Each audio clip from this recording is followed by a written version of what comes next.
Welcome to PNW Prop Stars, the only Seahawks-only gambling show in the multiverse. I'm your host, Clinton Bonner, and this is, of course, part of the Seahawkers Podcast Network, 5 shows a week. Hey, folks out there, you got like, subscribe, do all the things, and I'll tell you why. And Adam, maybe you'll tell why too. Last week, Adam, as a core here, how did we do last week as a group, Adam? How did we do?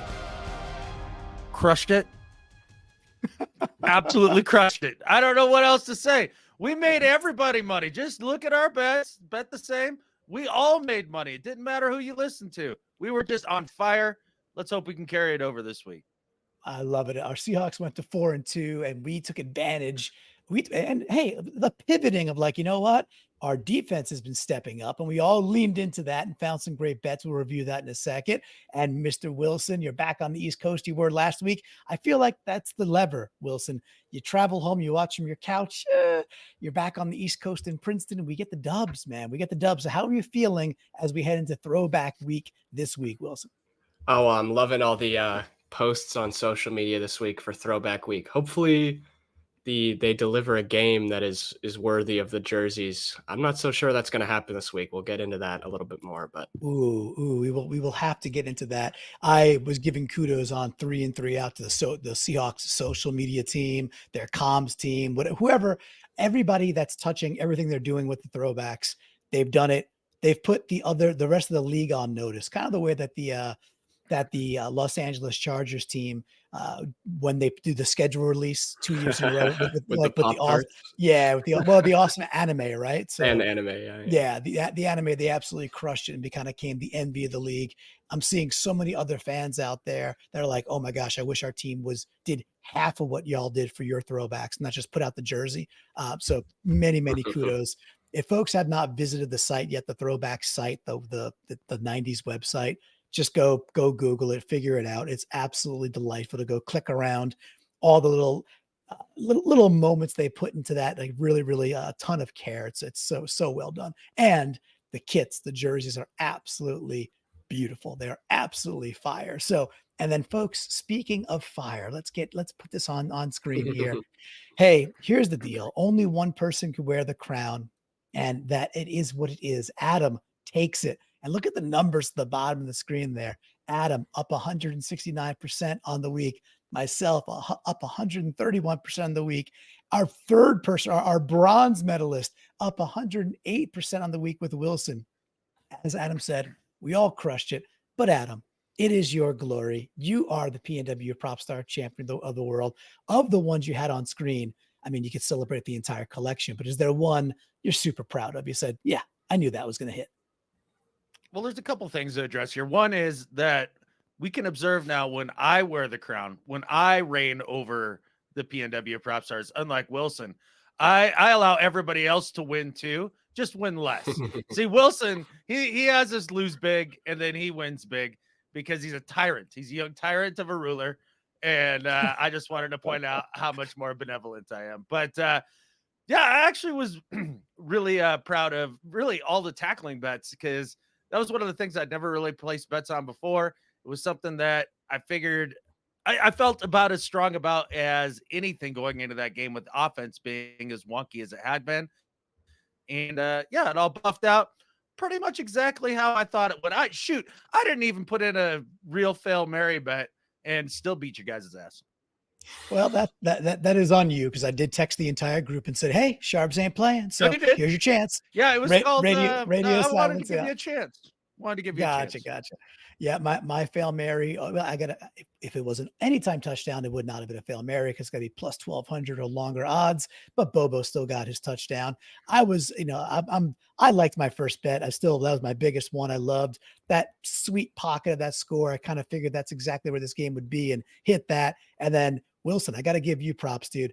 You had a bet that had to go off the table. You listened, came back on via text, said, "Hey, give me DeMarcado over 25 rushing yards at +3." I think it was plus 320. It was something like that. It was plus 300.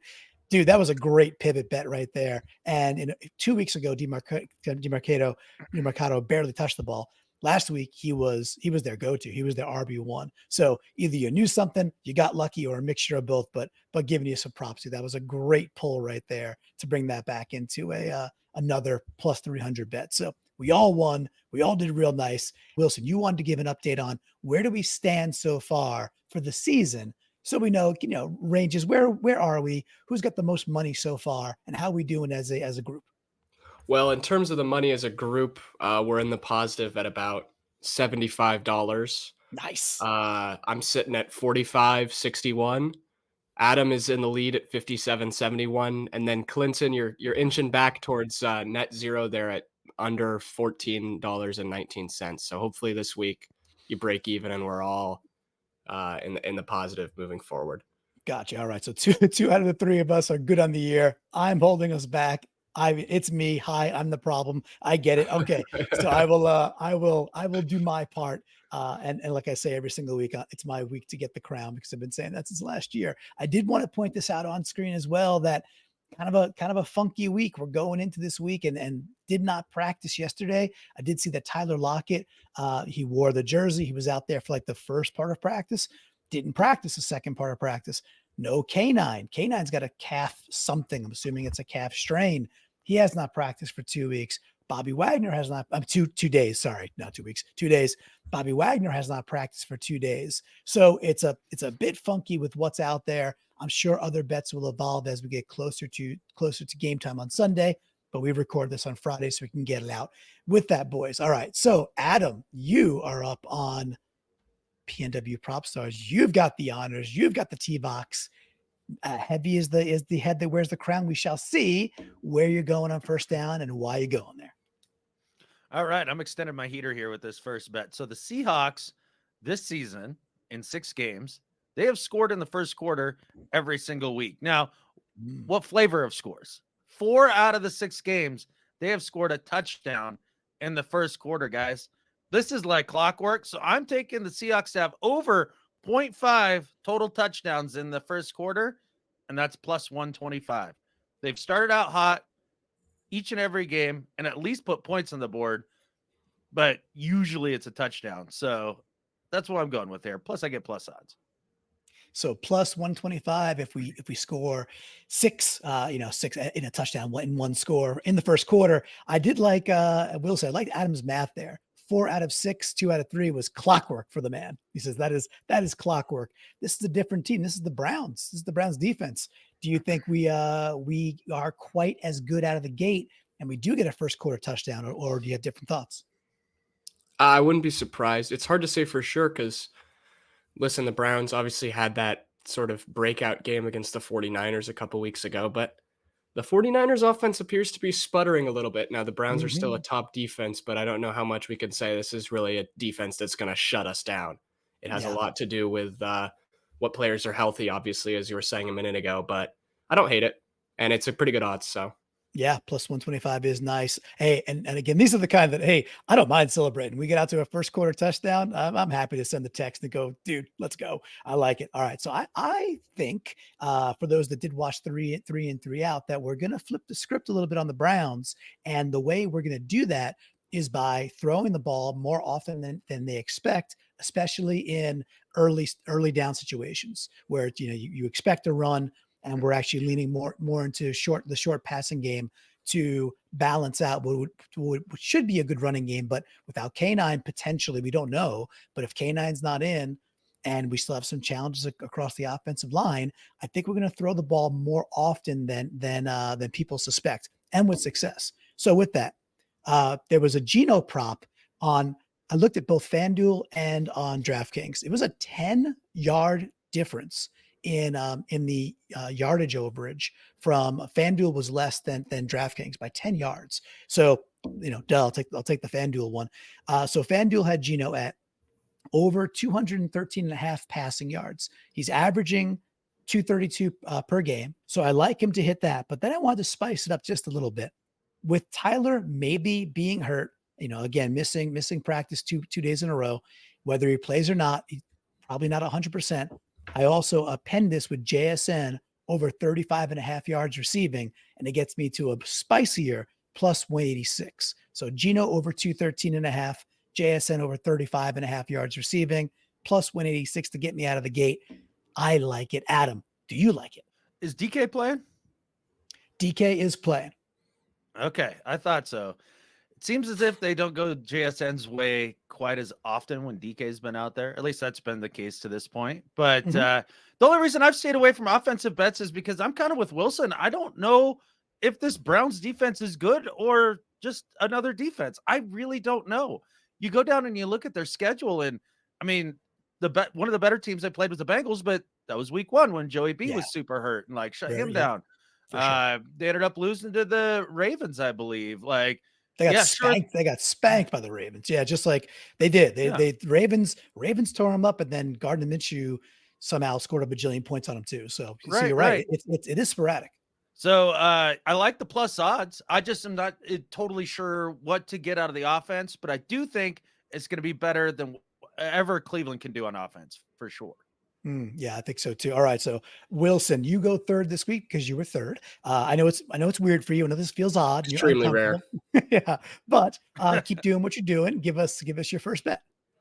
Yeah, I think this one was free money, and I'm surprised. Well, maybe you guys will take it on second down here, but Myles Garrett absolutely dominated last week against the Colts. He was all over the field, and I was happy to see that his line for sacks this week is 0.75.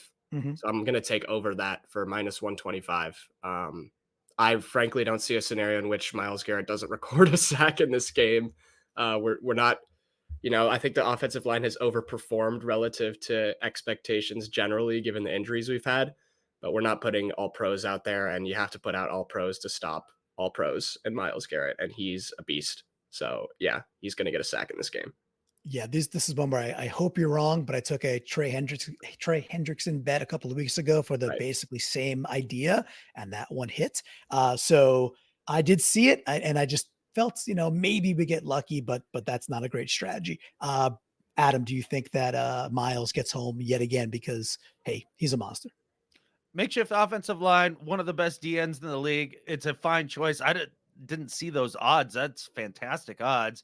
I almost took a Zadarius Smith 0.25 being over on sacks for that, for all the same reasons Wilson is saying. I like where his head's at. The only reason I didn't take it is because I'm a true fan and not a dick, and I try to keep that against my team. Yes, we all get that one. All right, awesome. So I'm up on second down. Very similar bet. We're vibing. We're on the same plane here. I liked this one again. I'm going for more odds. I need to. It's getting late early for me in this season, so I need to start catching up. So just like any good gambler, you chase the money, right, guys? You put more money down. What could go wrong? Clinton, yeah. You can only lose 100% of your money, but you can win an infinite amount. See, that's a good point. I love that's perfect. I'm gonna get a patch that says that and put that patch on a blazer. I can't wait to do that. All right, so this particular bet is a blazer unto its own. Hey, the Nuosu news still stinks. We append that, so we go get Frank Clark, and he's a 30-year-old, and he's gonna do Frank Clark things. That's fine. Week 1 with Frank Clark, cool. I'm sure Clark will play. I know Darrell Taylor's going to play, and probably play more than he would have if Nuosu's in, because we're not going to put Clark out there for 50, 60 snaps week 1. I just don't see it happening. Darrell Taylor at over a quarter of a sack, so half a sack or higher, it's going to pay me plus 230. So the reason I also like it is I think we're going to put this Browns team in pure pass down situations, and the Browns have let up 20 sacks on the year. They've only played 6 games, so that's like 3.7 or so per game. So they're towards them. They're not the Washington Commanders with I think 40 sacks. But they're pitching towards the upper echelon in a bad way, that they've given up quite a bit of sacks. So Darrell Taylor got 1.5 last week. Hey, go get me a half at plus 230 in a week where you're probably getting inflated chances because of the new situation with Nuosu. I like those odds at plus 230. Wilson, do you think I've got a shot at Darrell Taylor getting home? Yeah, I think that's a great bet. I like the value. I like that you're getting aggressive here, Clinton. This is a new side of you. Yeah. The softer side of Sears has not worked for 2 years running now. So I gotta turn over a new leaf. I don't know. But we'll see how it goes. All right, Adam. Any thoughts before? Well, I'm going to go to Wilson next. Any thoughts on Taylor potentially getting home for at least half a sack? Well, I will say that a Daryl Taylor bet smells a lot like desperation to me. But I do like the odds, dude. Those are some spicy odds. The more and more I'm watching Daryl Taylor, man, like the more and more I'm thinking those 50 to 60 snaps you're talking about, Clinton, I want to see Derek Hall out there. I don't want to see Daryl Taylor out there. I want to see Derek Hall getting the reps to be able to start developing his pass rush skill a little bit more, much like Mafe did last year while he went through his developmental period as a rookie. I think Derek Hall's a far superior player and will be twice that of Daryl Taylor here in about 2 to 3 years. I don't know, man. I just see a guy who ends up getting a couple garbage sacks now and then and is terrible against the run at this point. Maybe he'll turn it around. Maybe he'll get your sack. But of all the defenders to bet on, that probably would have been my last one.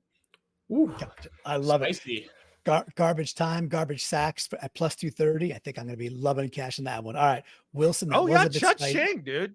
Yeah. Was a bit spicy. What do you got for second down for yourself, Wilson? Well, I'm actually going the opposite direction this week in terms of aggression. I'm taking a minus odds bet on second down, which I can't remember the last time I did that. But I saw some this week that really spoke to me. I agree. I think the Browns offense will struggle, as was mentioned earlier. So I'm just taking them to punt on their first drive at minus 120. Nice. Once again, that's one I'm going to be so happy when I have to send that text that you hit that. It's going to be great. It's going to be great, right? Yeah. I'm just like, okay, punt, minus 120. Love it. That's, they're not a dynamic offense at this point. PJ Walker is inconsistent. To me, it's going to be a matter of, can we heat up PJ Walker early? Can we not just be zony and just be like, okay, he's not a great quarterback. Don't let him even be a mediocre quarterback. Heat him up early and often. And I think if we got, our 3 safety mix going and you bring in Adams or bring in Woolen around the line of scrimmage and they don't know what's what, really good chance that's going to hit for you nice and early. Adam, is that one we could give to the youngin and say, you know what, we wouldn't mind texting them at minus 120 if the Browns do got a punt? How do we feel? It's a pretty bet. I like it because I'm with you, Wilson. I don't think this Browns offense is going to have a good day. Think about it too. Kareem Hunt is fresh off the couch to come run the rock here this week. And I look at this Seahawks defense, especially in the run defense, and they're a legit good run defense. You stop whoever they are putting in the backfield here with Ford injured and put it on PJ Walker. He is what he is, which is one of the best humans in the world to play the quarterback position, but not a starter in the NFL. That's just who he is. And I think they're going to play up on all the receivers, much like they have with some of the lesser quarterbacks that we've faced this year. And when they've done that, it's been a game in the box. And those dudes on the inside, like they did against Joshua Jobs last week, have themselves a day. So, man, I think the Browns are going to struggle offensively. Yeah, I love to see this Joshua Jobs guy. He must be a relative of Steve. I said Dobbs. I heard Jobs. That's what you do what you get for making me do this catfish in the morning. So. And the one piece that is super, I think the most compelling piece of what you said in all of that is this Browns offensive line. I think it's probably the best besides the Lions. It's probably the second best offensive line we've seen so far. They move some bodies. They're pretty good. So I'm just excited for the test. I'm very excited to see, all right, the run defense that we do think is pretty darn sterling 6 weeks in now. Can they do it again against what is a pretty good run offense that really has to run the rock? They have to. That's that they don't have the quarterback play and the special players to go without it. So really cool test coming up. All right, Wilson, you're up on your second down. No, Adam, you're up on your second down. What do you got, dude? All right. So to kind of expound upon that, I do think it's going to be a tough slog for the Browns offense. It's going to be a game that's played in the box, which lends itself to one of my favorite players on the Seahawks this year, coming back from injury, and Jamal Adams. He's just been playing with so much energy. It's so impressive. Yeah. And he's just been laying the wood to people.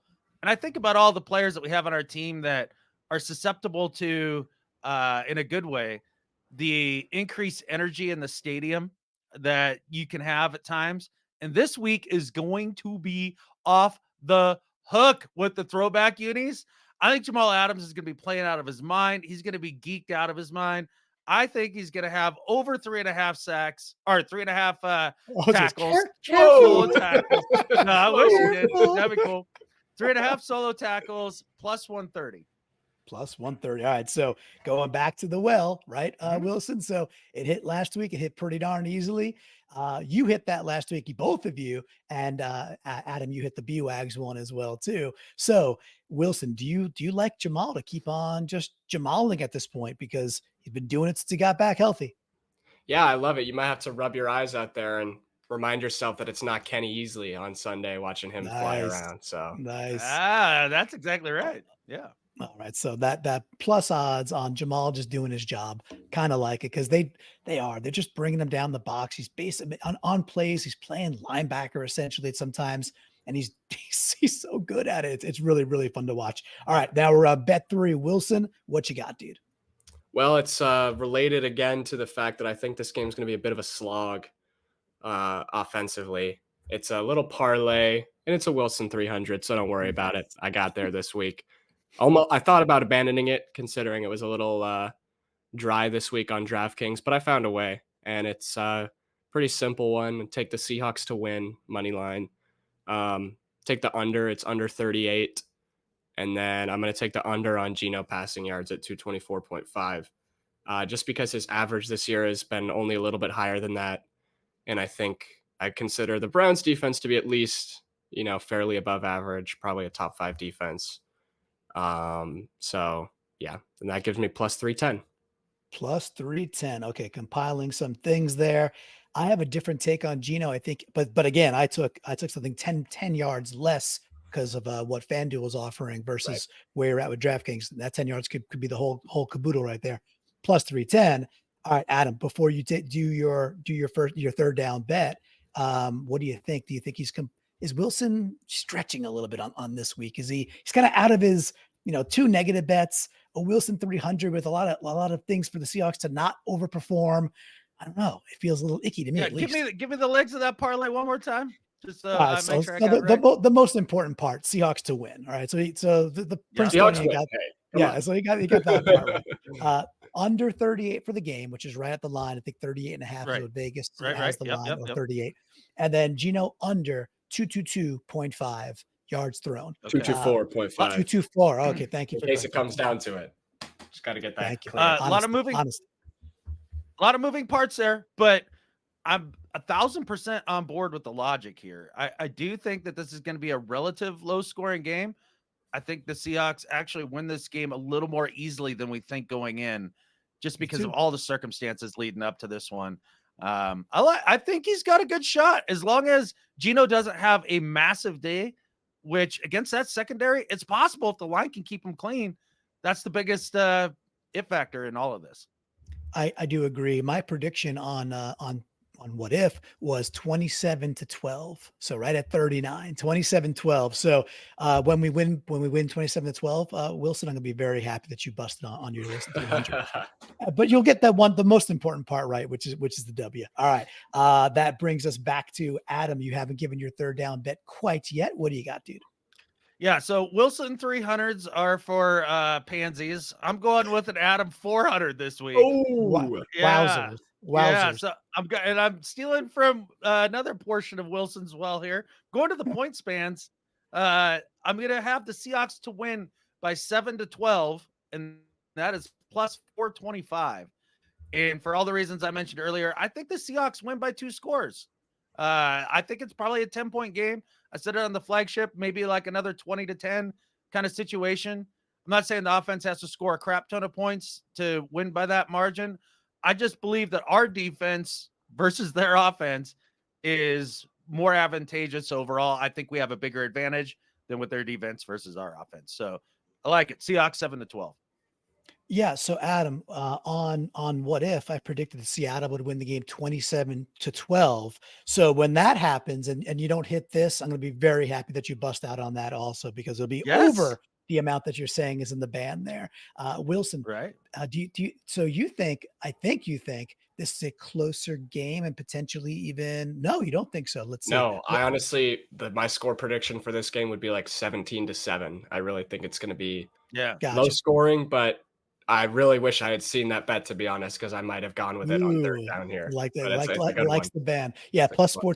plus 425 is a widowmaker for me and Wilson. If that hits, that's the thing about this format too. It's like you hit one Right. of those, It's over. yeah, it's pretty much, well, it's pretty much over. Even a fail Mary at only $1, because it's only a tenth of the bet, it really can't save you unless you're taking something like super, super dramatic. So it totally makes sense. All right, my third down bet, boys, not so dramatic. You went back to the well earlier, Adam. I'm going back to the well. This is my Noah Fant well. Yes, he only had one reception last week. Yes, he won the bet for me. He was a 25-yard pass. I don't know how Geno put it where he had to put it, but he did. So he hit it over last week. This week, if Fant gets 25 yards or more receiving, they want to pay me plus 140. He's done it 4 out of 6. So Adam, by your math, that's clockwork, baby. So at plus 140 for something like clockwork in a game where Tyler, I think, is dinged, we're not fully whole out there. I like Noah Fant to keep doing what he's doing. 2 out of 3 ain't bad for plus 140. Noah, bring it on home for me. 25 yards is nothing. By the way, one more stat there. Noah averages 16 yards of reception. All right. Do we think Noah's going to catch the ball twice? I think he's gonna. So I'm happy to ring that bet at plus 140. Adam, I saw some head shaking, some wiggling. What do you got? Well, I'm just curious, like, what is a proper sample size, boys? I take so much heat for saying like 4 out of 6, which is all the games that we've played. I mean, how many more do you want to pull from? How many No, games no, do I have to go back for it to be a legit stat for you two? What is it, no, Mr. Custodian? What is it? it's, And do I yeah, have to have a sample size of 1,000? Like, where's it at? Where's the line? It's hard to say. It's hard to say. I don't know, Clinton. For this one specifically, though, I wish someone had as much faith in me as you have in Noah Fant. Have fun with that. No kidding, man. Dude, Noah Fant is a very good tight end, and at some point we're going to use him as such, and it's coming, and it's going to continue. And in the meantime, he's still. Have you ever wondered what it would be like to sound like a Broncos fan? Hey, Russ is gonna figure it out next week, man. They're just any week now. They're gonna really figure out how to use Noah Fant. He's just too talented. Well, here's the thing. Again, 4 out of 6 times he's hit this already this year. So, and Adam, what's the line Clockwork. when you called 4 out of 6 clockwork? That was the line. That was the line for me. I think it's great. So I'm going to subscribe to that lexicon and take it for plus 140. And when that hits in the first quarter, I expect some great texts to say, hey dude, you nailed that one again. Your faith in Noah Fant is well placed. We have a faith-based bet. We call it the Fail Mary. It's plus 1,200 or longer odds, but it's only $1. The Sunday rubber, the Sunday scratcher. The other bets are 10x that, $10. So Adam, you're back at the tee box. Your Fail Mary. Where are you going? And you convince us that this one's hitting. All right. So for plus 1,500. At the end of the first half, the game is tied. At the end of the game, the Seahawks win. That's plus 1,500. And I like the idea that both these teams might struggle offensively. I just don't think that they're going to put up 20 points in the first half. I think it's going to be one of those things where, Seahawks are up like 10-3 or maybe not at half here, but like maybe it's a 7-7 game. They each have had one score. I can see that happening just with both defenses, I think, being pretty good. And then the Seahawks pulling away as the game wears on. And hard to find bets that have those kind of odds this week, guys. It was slim pickings out there. Yeah, and this game does have a 7-7 at halftime feel all over it, right? Wilson, you were saying 17-7 earlier. Would it shock you if it's 7-7 at the half? Not at all. Not at all. Yeah. So Adam, as far as those do as a plus 1,500 bet goes, this game kind of feels like it could go that way and be super tight at the half. And then we just do what we do in the second half. I have a Fail Mary right here, boys, at plus 2,000. So in the year 2000, throwing it back a bit here also. This one is sometimes you just gotta hope on a Fail Mary. You put it out there on a wing and a prayer. This is simple. Plus 2,000. The Browns of Cleveland they don't score a point. A shutout, fellas. A shutout for our Seahawks in our throwbacks. We win the game, whatever. At that point, I could care less. It could be 1-0. I know it's impossible. I don't care. We win the game 1-0, and I'm at plus 2,000. So let's shut the Browns out so we could all celebrate that, because that would be some, Adam, if that happens, think about the after party on the Live and on Catfish that you and Brandon would have if we're celebrating not just a W, but a shutout W in our throwbacks. That would be a lot of fun. So I'm looking forward to that. All right, Wilson, not third, Fail Marys, plus 1,200. What do you got? Well, despite going conservative in the regular bets this week, I'm taking the spiciest bet of anyone all season long. I've confirmed this. This is the longest odds. I'm taking both defenses to score at plus 4,800. Wow. Whoa. Okay. You know, I mean, that's if you're gonna have to the primordial soup that where it could happen, this sure feels like it's a game where it could happen, right? So that's, I mean, the Browns do it and we've done it. So I don't mind that at all. Definitely, Adam, you were saying it's fun. I happen to agree, right? That's hey, if you're gonna be a bear, be a grizzly with that one. If that hits, $1 turns into 48 American, and that could be super fun for Wilson. So, all right, dudes, we got through it all. Obviously, I'm the low man so far in the year, but like every single week, I say I'm coming for the crown this week. It's going to happen. I'm excited, guys. I'm excited for the throwbacks. I'm excited to see the stadium. I think the stadium is going to be absolutely just insane and bananas, and not just look cool, but somehow be even louder with the royal blues. I don't know if that's actual physics, but I feel it is. Wilson, you're in college. Is that physics? No. Adam, is it possible though that with the royal blues, there's that much more hawker in the stadium, we're that much more fired up, and we get out of this with another W? All right, it may not be science, but it does feel like it should be science. So I'll give it pseudoscience because, yeah, man, I think the energy is going to be just out of control this week. And seeing a couple tidbits on the YouTubes of how they're painting the field and what's all going to go down. Like, I am fired up, man. I can't wait for this. It's stupid how excited I am for throwbacks. It's really ridiculous, but I am. Yeah, it's gonna be so much fun. So Wilson, we know you got the beautiful JSN throwback jersey already. Will you be rocking that on Sunday from your couch at Princeton? Oh, no doubt. Yeah. Very nice, very nice. We didn't get a chance to talk Bobo because there's no Bobo props out there. No. But boys, a throwback Bobo with a little more Tobo and a Seahawks W will be a lot of spicy fun on Sunday. I'm fired up for it, and I think with that, there's only one thing left to say. Go Hawks. Go Hawks. Go Hawks.